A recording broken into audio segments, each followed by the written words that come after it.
हार्दिक पांड्या का धमाकेदार कमबैक, भारतीय गेंदबाजों की लाजवाब गेंदबाजी। टीम इंडिया ने दक्षिण अफ्रीका को 101 रन से पिछाड़ दिया। पहले टी20 मुकाबले में सिर्फ 74 यानी 74 रन पर ऑल आउट कर दिया। अब भारत की जीत की बात करेंगे क्योंकि हार्दिक पांड्या भाई का ऑरा अलग है। जब नहीं होते तो फिर आप उनकी रिप्लेसमेंट ढूंढते और आपको पता चलता है कि 150 करोड़ भारत की उस आबादी में, 150 करोड़ भारत की उस जनता में इस खिलाड़ी जैसा कोई नहीं, इनकी रिप्लेसमेंट, इनका सानी कोई नहीं मिलता। उनकी चर्चा करेंगे क्योंकि कमबैक पर 50 बनाए, पर क्या लाजवाब 50 बनाए। एक विकेट ली लेकिन लाखों में एक डेविड मिलर की विकेट ली और भारत की इस जीत की जो मतलब ये जो आगाज हुआ इस जीत से भारत का, वो मिशन टी20 वर्ल्ड कप का आगाज हुआ। और हार्दिक पांड्या के लिए एक और लाइन आपके गोशोगुजार करूंगा, आपके सामने रखूंगा, वो ये है कि जब ये खिलाड़ी टीम में आता है तो फिर दो दो खिलाड़ियों को ड्रॉप करना पड़ता है। जब ये खिलाड़ी टीम से बाहर होता है तो दो दो खिलाड़ियों को एंटर करना पड़ता है। अमूमन ऐसा होता है कि एक जाता है दूसरा आता है, पर इस खिलाड़ी की कहानी अलग है, अलग दर्जे का, अलग उस लेवल का खिलाड़ी के जब टीम में होते हैं तो फिर इन जैसा कोई नहीं। क्योंकि गेंदबाजी में पूरा जोर लगा देते और गेंदबाजी करते तो ऐसा लगता है कि बंदा सिर्फ गेंदबाज है। बल्लेबाजी के लिए उतरते तो बंदा कहता है सिर्फ बल्लेबाज है यार, प्रॉपर बैट्समैन है। और फिर जब फील्डिंग में उतरते हैं तो वहां पर भी अपना 100% 100% देते हैं। इस प्रोडक्शन की बात करेंगे, दक्षिण अफ्रीका के खिलाफ भारत की इस जीत पर बात करेंगे। लेकिन इस जीत का मैं अमूमन हमेशा हर वीडियो में कहता हूं कि इस जीत का या इस हार का या इस मैच का जो मेन पॉइंट है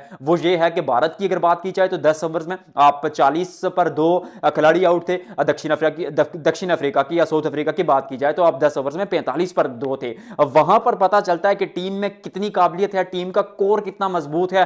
उसी कोर की वजह से मैं कहता हूं कि तीनों फॉर्मेट की, चाहे टेस्ट की बात करें, टी20 की बात करें, आप ओडीआई की बात करें, भारतीय टीम इस वक्त दुनिया में बहुत आगे। टेस्ट सीरीज आप हारे जरूर है, उस पर बातचीत बहुत हो रही है, लेकिन वनडे सीरीज आप जीते और दराशाई करके जीते दक्षिण अफ्रीका से। लेकिन टी20 सीरीज का पहला मुकाबला भी अच्छी तरह से जीत चुके हैं। लेकिन यहां से दो तीन सवाल हैं कि क्या जितेश शर्मा को ऊपर बल्लेबाजी के लिए नहीं भेजना चाहिए। 5 गेंदों पर आज 10 रन बनाए, एक छक्का भी लगाया, विकेटों के पीछे 4 कैच लेते हैं। इससे पहले 4 या 4 से ज्यादा कैचेस या 4 से ज्यादा शिकार जो किए थे वो सिर्फ 2 ही भारतीय खिलाड़ियों ने किए थे, जिसमें Mahendra Singh Dhoni, I mean MS Dhoni, थाला का नाम तो हर जगह आएगा, और दिनेश कार्तिक थे। और उस लिस्ट में अब शामिल हो चुके जितेश शर्मा। तो मुकाबले की चर्चा करते हैं। वाशिंगटन सुंदर को आज तो खैर आपने एक ही खिलाड़ी को बाहर बिठाया। मैं ओवरऑल हार्दिक पांड्या की शुरू पर बात कर रहा था कि जब आते हैं तो 2 ड्रॉप करने पड़ते हैं, जब जाते हैं तो तब फिर 2 नए लेकर आने पड़ते हैं। वाशिंगटन सुंदर जिन्होंने पिछली सीरीज में प्लेयर ऑफ द सीरीज की परफॉर्मेंस थी वो वहां पर ऑस्ट्रेलिया में परफॉर्म किया था, बल्ले के साथ, गेंद के साथ। फिर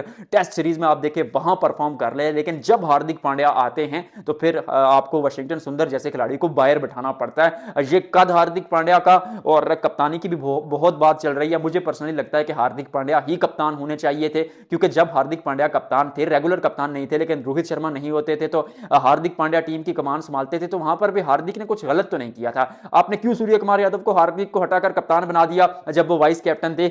मुझे इस चीज की समझ नहीं आती, आपको पता चले तो जरूर बताइएगा। इस मुकाबले की बात करते हैं। शुरू पर भारत की विकेटें गिरना शुरू हो जाती हैं और ताश के पत्तों की तरह गिरती हैं। अभिषेक शर्मा 12 गेंदों पर 17 रन बनाते हैं। इस खिलाड़ी के बारे में मैं हमेशा ये कहता हूं कि अनऑर्थोडॉक्स खिलाड़ी है, अलग टेक्निक, अलग ओरे, अलग अवतार के साथ खेलते हैं, और 10 में से 5 मैचेस में अगर फेल हो जाते हैं और 5 में कामयाब हो जाते हैं तो वो इस खिलाड़ी के लिए सोना है, और इनके खेलने का यही तरीका रहेगा। तो एक दफा फिर माफी उनको, क्योंकि खेलने का तरीका ही ऐसा है, और मॉडर्न डे टी20 क्रिकेट में ये खिलाड़ी सबसे उस रेस में आगे।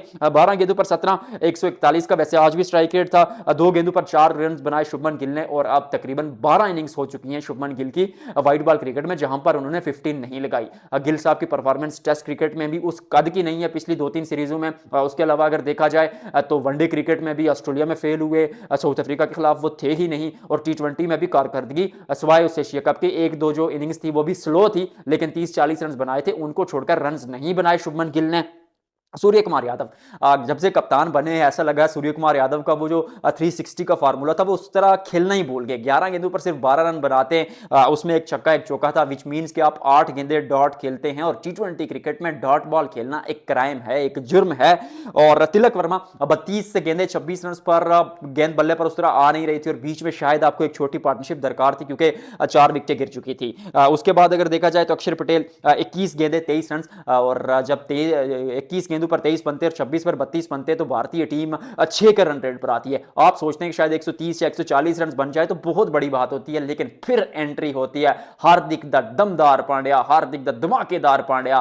पांडु जी, आप जैसा कोई नहीं, क्योंकि 28 गेंदों पर 59 रन, 6 चौके और 4 छक्के उनकी इनिंग में शामिल। और शुरू पर जब 5 विकेटें गिरी होती हैं तो वहां से 200 के स्ट्राइक रेट से बंदा फिनिश करता है। एक्स्ट्रा ऑर्डिनरी बल्लेबाजी, वो नो लुक शॉट दिखा जैसे ओडीआई सीरीज में विराट कोहली के बल्ले से निकला था।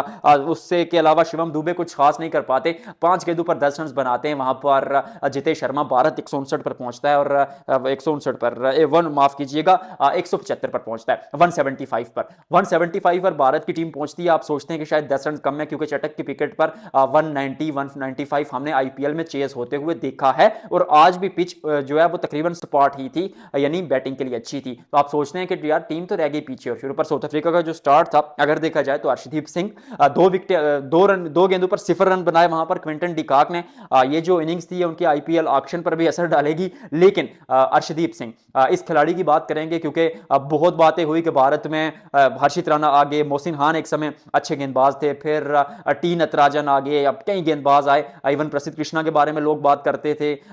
इवन मैं तो ये भी कहूंगा कि सिराज भी जब टीम में थे तो मैं एक बात करता था कि ठीक है हार्दिक पांड्या, सिराज जो उस अलग लेवल के गेंदबाज है, बट जब बुमराह नहीं होते तो आपको जो सबसे पहले जिस गेंदबाज की तरफ देखना चाहिए वो अर्शदीप सिंह हैं, क्योंकि गेंद को तेजी से अंदर की तरफ लेकर आते हैं। एंगल उनका जो है वो गेंद को बाहर की तरफ लेकर जाने का है, तो दोनों तरह की गेंदबाजी करते हैं। आज भी लाजवाब गेंदबाजी की। फिर बीच में स्पिनर्स आते हैं और वो अपना जलवा दिखाते हैं, चाहे वो अक्षर पटेल हो या फिर उनके साथ बात की जाए वरुण चक्रवर्ती हो, इवन शिवम दुबे ने भी अच्छी गेंदबाजी की। तो स्पिनर्स ने बीच में पकड़ के रखा। और यहां पर बात ना की जाए जसप्रीत बुमराह की, जिन्होंने 2 विकेटें ली हैं, और हार्दिक पांड्या की, जिन्होंने डेविड मिलर की विकेट ली। और जसप्रीत बुमराह ने जब डेवाल्ड ब्रेविस के बीच में विकेट ली तो जस्सी और हार्दिक ने मुकाबले को वहीं खत्म कर दिया। और भारत की गेंदबाजी में बहुत दमहम है, ये चीज दिखा दी, क्योंकि ओडीआई सीरीज में सवालात उठ रहे थे। तकरीबन लगभग यही गेंदबाजी थी। कुलदीप थे वहां पर, वाशिंगटन सुंदर कभी इन होते थे कभी आउट। उसके अलावा देखा जाए तो अर्शदीप सिंह हो या फिर वरुण चक्रवर्ती हो या फिर वहां पर मौजूद हूं अक्षर पटेल। बीच में भारतीय टीम की पिछले 2-3 सालों में ओडीआई क्रिकेट में भी गेंदबाजी यही रही है। प्रसिद्ध कृष्णा, हर्षित राणा को गाप गाप यूज करते हैं, लेकिन हार्दिक पांड्या हो गए, वो भी अच्छी गेंदबाजी करते थे। और मैं शुरू पर चर्चा कर चुका हूं कि गेंदबाजी में भी हार्दिक ने उतना ही काम किया।